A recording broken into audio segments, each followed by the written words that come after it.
Olá, tudo bem? Eu gostaria de fazer com vocês uma reflexão nesse instante sobre um texto bíblico que está escrito em Provérbios, no capítulo 23, verso 31 e 32, que nos diz assim: Não olhe para o vinho quando se mostra vermelho e quando resplandece no copo e se escoa suavemente.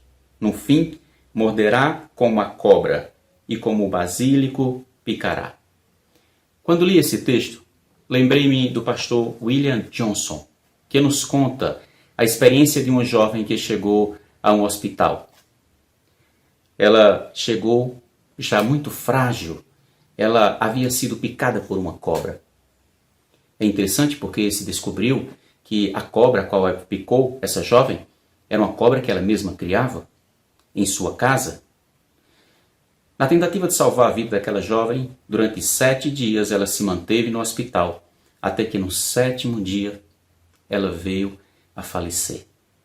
Os médicos ficaram curiosos com a situação e pediram para que a polícia fosse até a sua casa logo o óbito daquela moça. E eles foram e ficaram surpresos porque quando entraram na casa daquela jovem, eles encontraram não uma serpente, mas várias serpentes que estavam engaioladas e alguns animais exóticos também venenosos. Isso me fez refletir e imaginar o que leva uma pessoa a criar um animal que, por apenas um vacilo, pode retirar sua própria vida. Uma picada, um deslize, um momento, e ela deixará de viver. Vale a pena tal risco? Algumas pessoas acham que sim. Algumas pessoas gostam de viver a emoção, o perigo. E sabe, não é diferente na nossa vida espiritual. Há alguns pecados que nós acalentamos em nossa vida.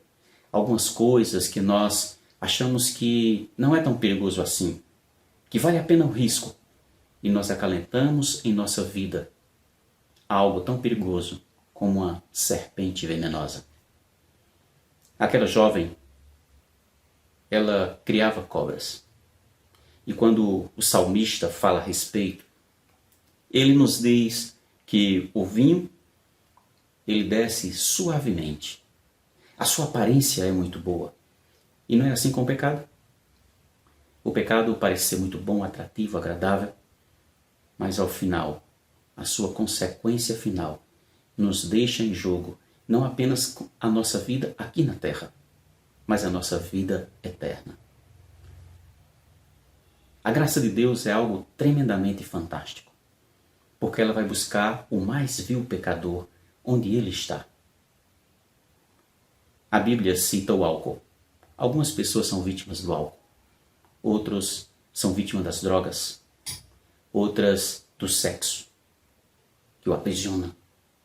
Mas sabe, cada pessoa tem o seu próprio pecado acalentado que precisa ser trabalhado na sua vida, dia após dia, para que seja abandonado. E cada pessoa sabe sua luta íntima para vencer esse mal.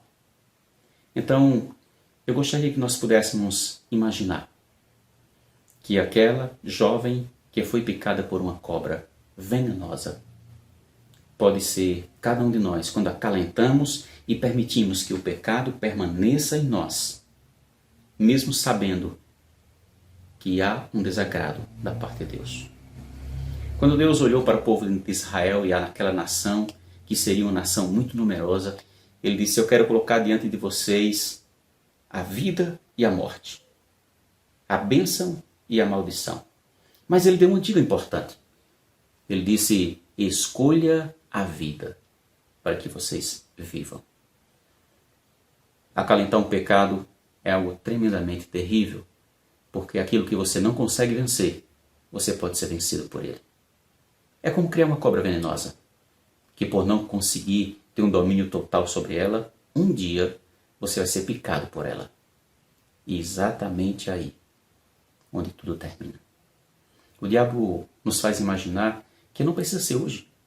Você não precisa abandonar o pecado hoje. Pode ser amanhã, você é forte, você tem muito conhecimento, pode ser outro dia. Não se preocupe com isso. Mas quando deixamos de nos preocupar com o pecado, ele se avoluma, ele cresce, ele nos vence. Só a infinita graça de Deus pode nos encontrar no poço, no fundo do poço, e nos transformar. E nos dar uma segunda chance, uma nova oportunidade. Então, que tal você pensar sobre isso hoje? Eu não sei qual é o seu problema, ou se você tem um pecado que você acalenta, mas se tem, é importante que você compreenda que você precisa depender de Deus para abandonar isso. Ou talvez, qualquer dia desse, pode ser tarde demais. Que Deus abençoe você hoje, que você reflita sobre isso. E se há algo que você precisa mudar, hoje é o melhor dia. Essa é a melhor hora. E que Deus te abençoe.